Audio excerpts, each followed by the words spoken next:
코리안 드림의 기대를 안고 한국에 왔다가 변을 당하는 이주 노동자가 늘고 있습니다. 기피업종에서 노동력을 제공하는 귀한 손님이지만 처우나 보호 조치는 매우 미흡한데요. 이주 노동자 산재 대책을 집중 분석해서 짚어봅니다. 높은 상속세율 때문에 상속세 부담과 관련한 형제 간 분쟁도 빈번하다고 합니다. 또 연대 납부 의무 때문에 손해를 봤다고 호소하는 상속인도 있는데요. 완벽한 상속에서 상속세 납부와 관련한 분담 관계를 따져봅니다.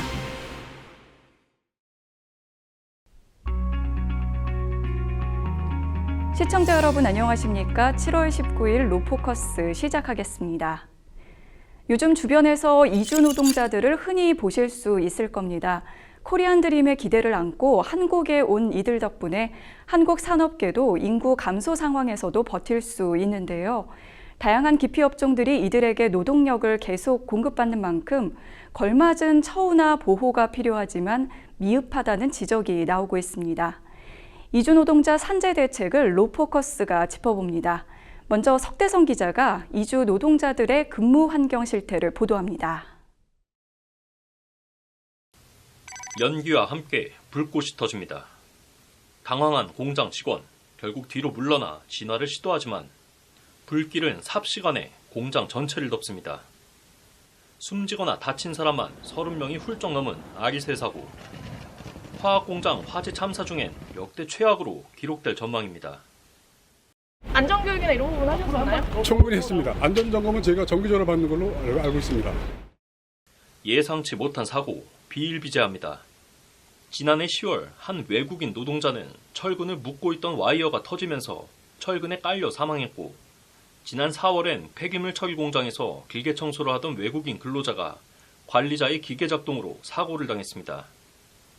지난 8일 하루 동안에는 김해와 함안, 창녕의 공장에서 노동자 3명이 잇따라 목숨을 잃었습니다.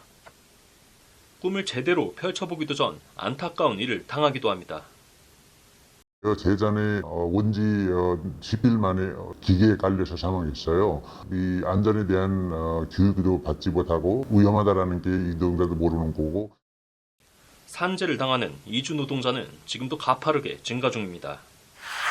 2020년 7,700여 건에서 2023년 9,000건을 돌파했고 올해도 5월까지 3,900여 건이 산재로 승인됐습니다.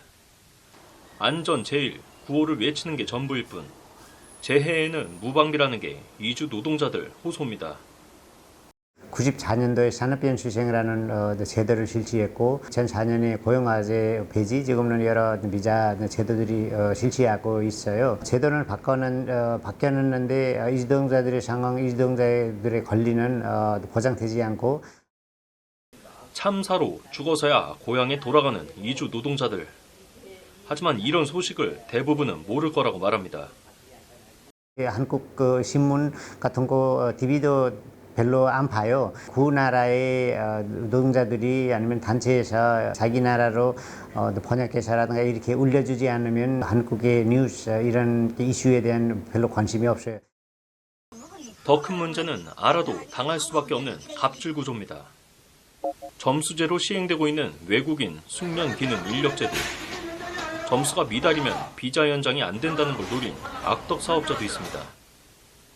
쉬운 일이 하고 있으면 인원이 부서에서 보내버리고 이렇게 하고 임금 제불을 하고 이렇게 해요. 임금 제불을 해서 고용화재는 2달 동안 임금 안 주면 다른 사업장에 갈 수 있어요. 그거 종명되면은 여기는 그것도 안 돼요. 이 사람을 완전히 내가 잡다라는 게요.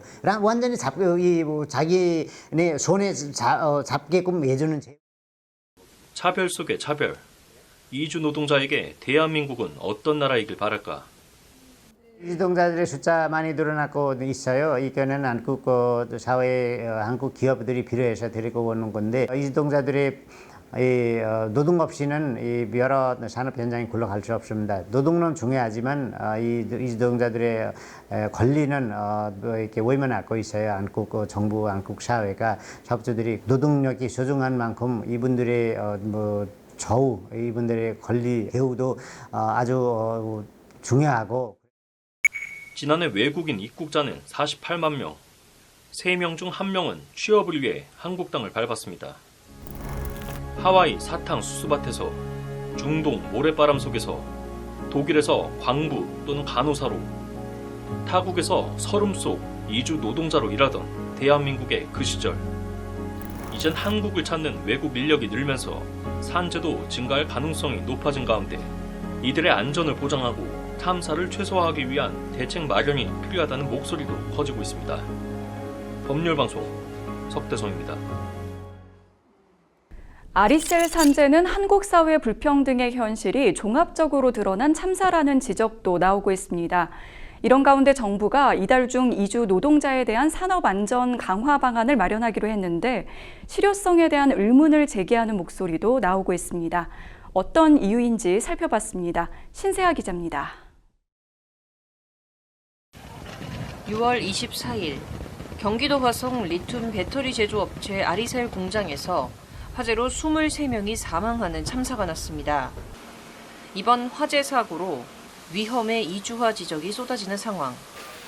사망자 중 귀화한 1명을 포함해 5명은 한국 국적의 노동자들이었고 나머지 18명은 외국 국적의 이주 노동자로 밝혀졌기 때문입니다. 이는 단일 사건으로 가장 많은 이주민이 사망한 사고입니다. 이에 지난 28일 한국인 사망자 3명과 중국인 사망자 14명의 유가족 등 50여 명이 함께 유가족 협의회를 구성하고 대책 마련을 촉구하고 나섰습니다. 총 23가정 중에서 2분이 중국 국적이었는데 한 분이 귀화하신 분이고 이래서 중국 국적 가진 분과 한국 국적 가진 분 이분들에 대한 신원들은 저희가 파악하지 못하고 있었던 상황이고 그 외에 한국분 3가정과 그리고 우리 교포분 14가정 총 17가정이 유가족 협의회를 구성하기로. 희생된 이주 노동자 18명 중 17명이 중국 국적이며 1명은 라오스 출신. 비정규직 이주 노동자라는 점을 악용해 노동자들에게 안전교육을 소홀히 한 채 죽음으로 내몰았다는 게 유족들의 주장입니다. 이들은 이번 사건에 대한 진실규명 역시 무조건 이루어져야 한다고 강조했습니다.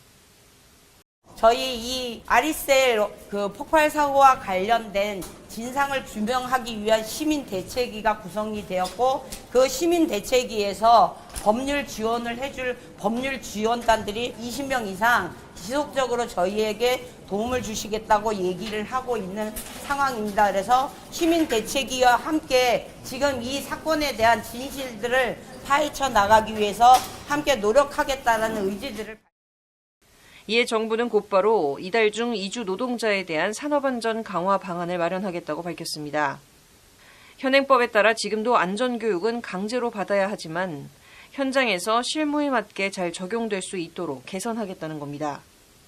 산업안전보건법상 사업장에 소속된 노동자는 산업안전보건교육을 의무적으로 받아야 하며 교육 미이수 시 사업주는 최대 500만 원 이하 과태료를 받을 수 있습니다.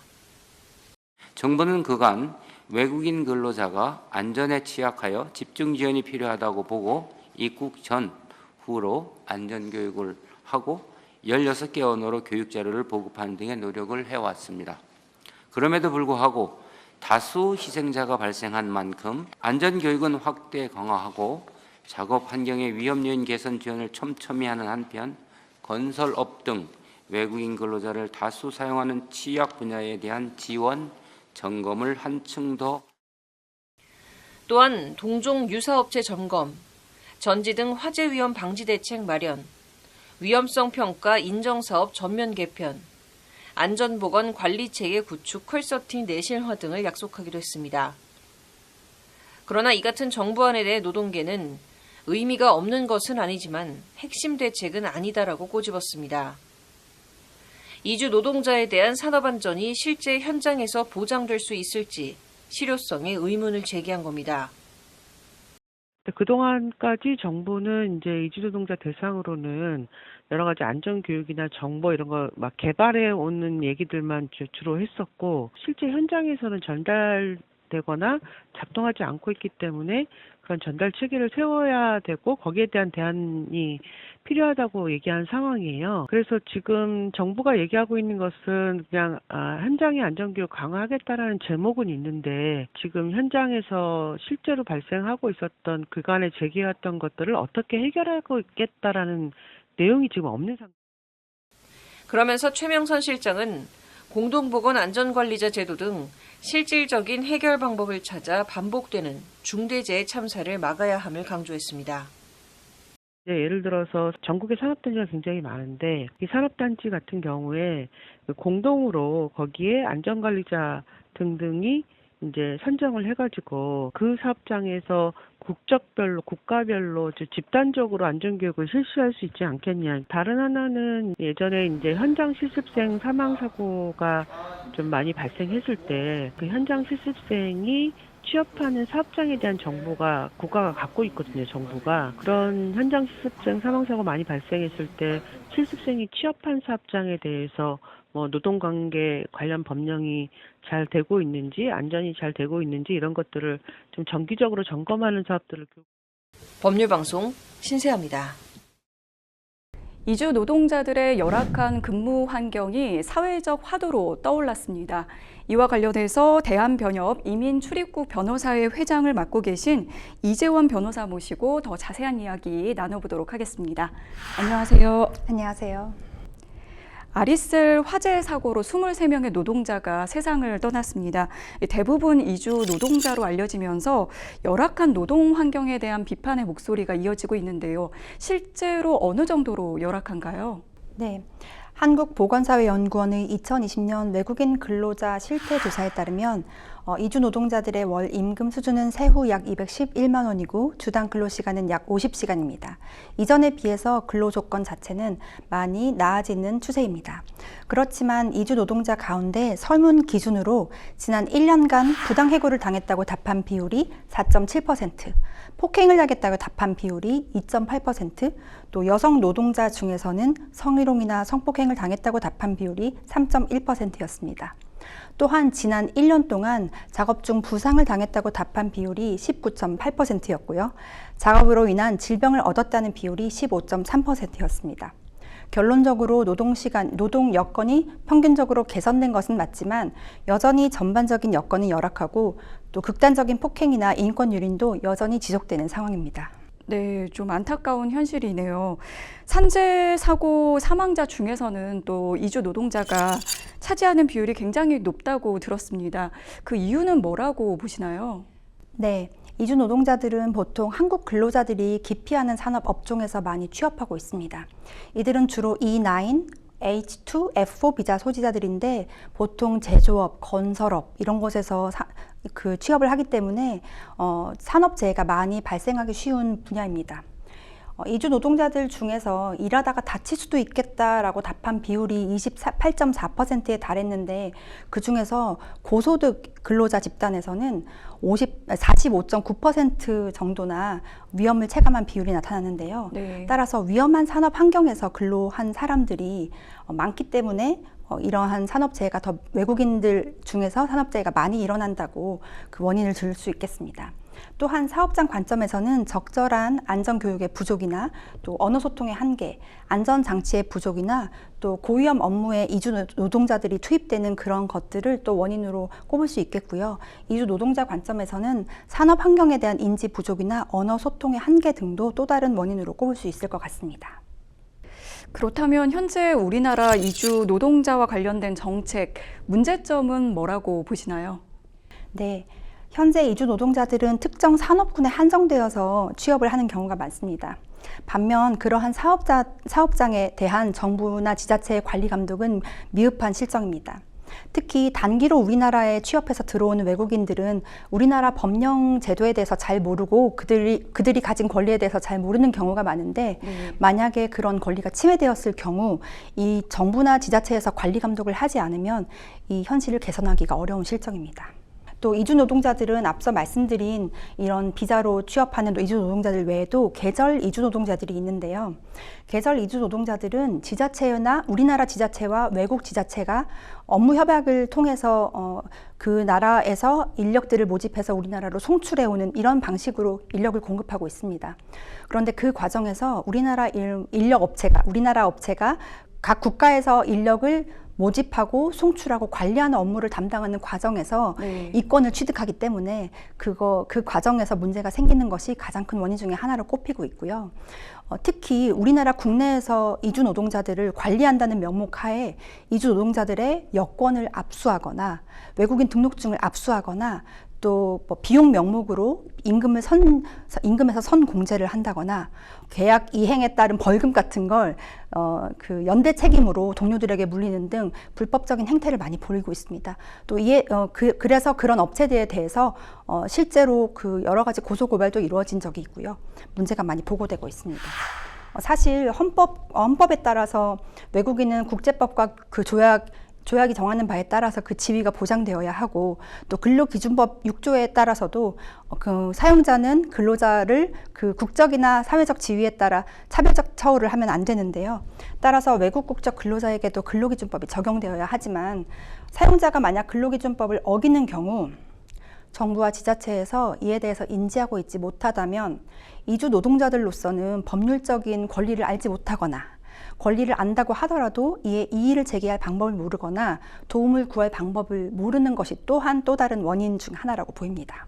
네, 그렇다면 이주 노동자에게 가장 필요한 뭐 지원이라든지 정책은 뭐가 있다고 생각하시나요? 네, 이주 노동자들이 노동 현장에서 여전히 부당 행위에 노출되어 있는 만큼 정부나 지자체의 사업장 관리 감독이 절실하다고 보입니다. 필요하다면 고용 허가 취소도 해야 된다고 보고요. 또 노동 여건이 열악한 곳에 대해서는 이주 노동자 배치를 제한할 필요도 있다고 봅니다. 또한 이주 노동자들에 대해서 국가별 언어 지원이라든지 생활 고충이나 법률 지원, 법률 상담 같은 것들도 제공해서 현실적으로 문제가 생겼을 때 이를 해결할 방법을 제시해 주는 것이 제도적으로 필요하다고 생각합니다. 마지막으로 하고 싶으신 말씀 들어보도록 하겠습니다. 네, 이주 노동자들이 우리나라 산업 현장에 투입된 지가 아주 오래되었습니다. 이들에게 보장된 권리를 보장해 주는 것이 우리나라 인권을 전반적으로 보장해 주는 아주 큰 계기가 될 것이라고 생각합니다. 네, 오늘 이렇게 함께 이야기 나눠봤는데요. 이주 노동자들의 처우 개선 하루빨리 이루어졌으면 좋겠습니다. 오늘 말씀 고맙습니다.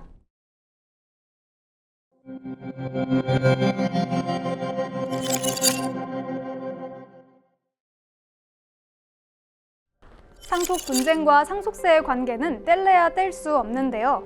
상속재산을 어떻게 나눌 것인지도 중요하지만 우리나라 상속세율이 높은 탓에 국가에서 부과한 상속세 분담과 관련한 문제도 상속인들 간 분쟁의 한 원인이 되기도 합니다. 완벽한 상속, 오늘은 이러한 상속세 분담을 공동 상속인들 간 어떻게 정하는지에 대해 자세히 알아보도록 하겠습니다. 대한변협인증 상속 전문 변호사, 법무법인 율쌤 허용규 변호사님과 함께합니다. 변호사님 안녕하세요. 안녕하세요. 네, 변호사님, 이 상속세 분담과 관련한 분쟁이 많이 일어나고 있다고 들었는데 네. 우리나라 상속세율이 높은 탓도 있는 걸까요? 네, 그렇다고 볼 수 있겠죠. 이제 현재 그 상속세율을 보시면 증여세율과 이제 동일한데요. 일반적으로 이제 배우자가 이제 계신 상태에서 돌아가신 사안에서는 그 상속재산에서 총 이제 10억을 일괄공제한 그 금액을 기준으로 30억까지는 구간별로 10%에서 40%까지 이제 세율이 매겨지고, 그리고 30억 이상이면 50%의 이제 세율이 적용이 되죠. 이러한 틀이 거의 이제 30여 년간 세법이 적용이 되고 지속이 되다 보니까 그동안 이제 그 오른 물가와 또 부동산 시가 등을 고려하면 이게 지나치게 높은 거 아니냐 이런 비판을 많이 받아왔고요.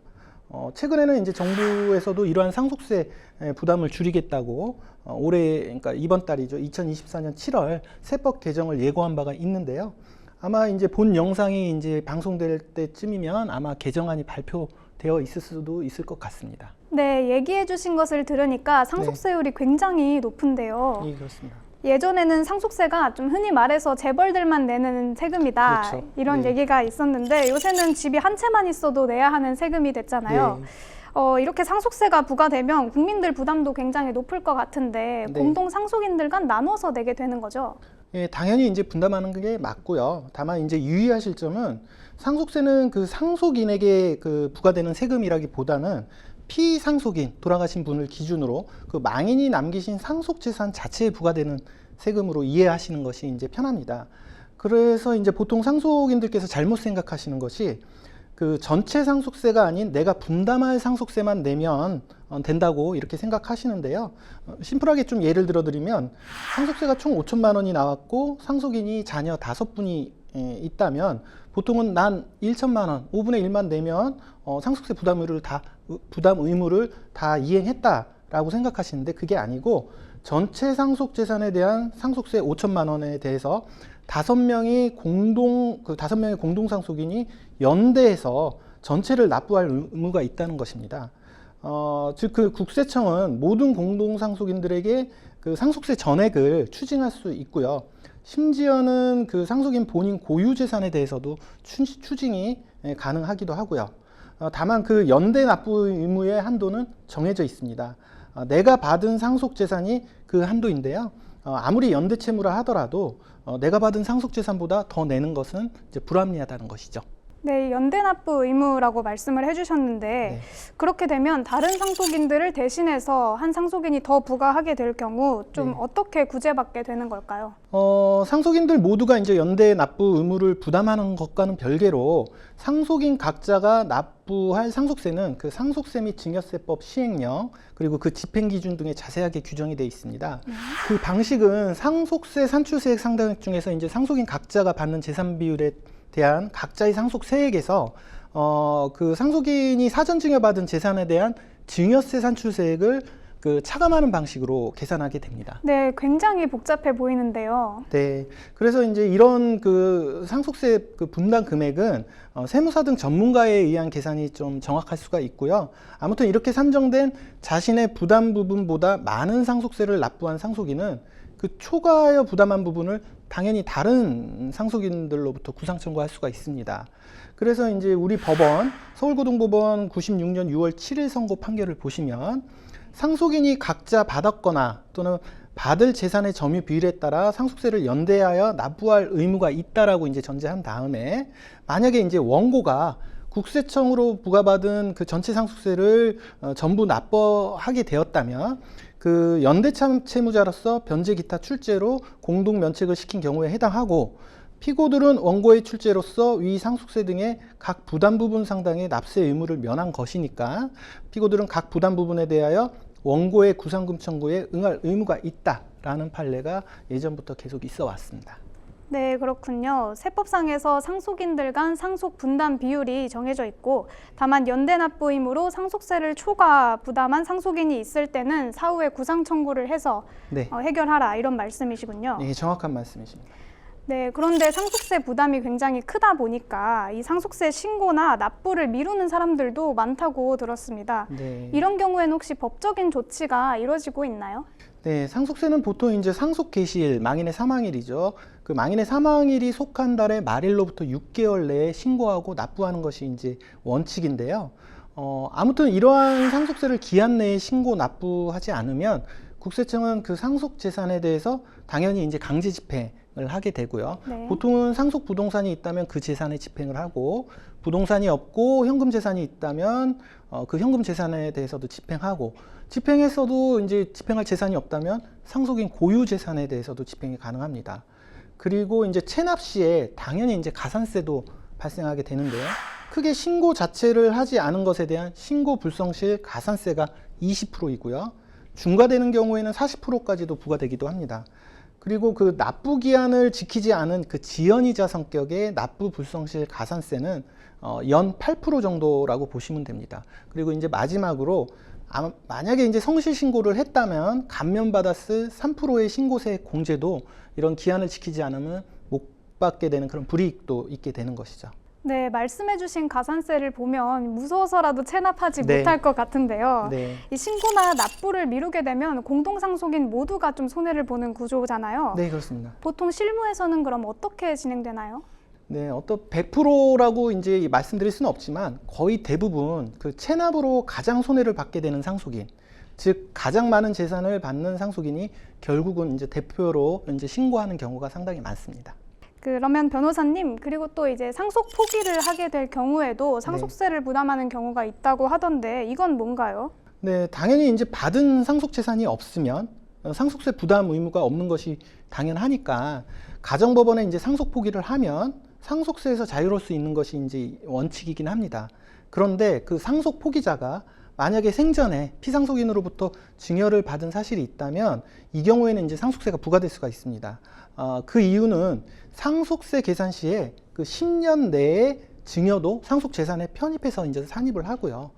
만약에 이제 기존 증여세 납부 금액이 있다면 그 금액을 공제하고 이제 남는 금액을 상속세로 계산하기 때문에 이제 그렇습니다. 아마 이제 기존 증여세를 이미 납부하셨다면 추가 상속세가 그렇게 이제 많이 나오지는 않을 것입니다. 네, 변호사님 말씀 감사합니다. 오늘은 상속세를 납부할 때 연대 납부 의무란 무엇인지, 상속인 간 분담은 어떻게 해야 하는지에 대해서 자세히 알아봤습니다. 이와 관련하여 궁금하시거나 도움이 필요하시다면 완벽한 상속에 문의하시거나 변호사님 상담을 권유합니다. 법무법인 율쌤 허윤규 변호사님, 오늘도 좋은 정보 감사합니다.